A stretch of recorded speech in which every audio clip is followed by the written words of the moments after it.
This is a poem for Ilan. I have been writing a poem for him every month for the past almost 3 years now. This is the Rowan tree.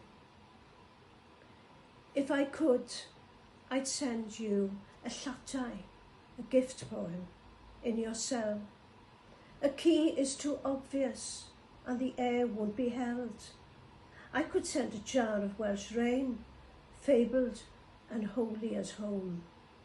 No, I'll send you a leaf, Rowan, the wanderer's tree, to hold with both hands, a synthesis of veins, Griafolen, Griafolen in Welsh.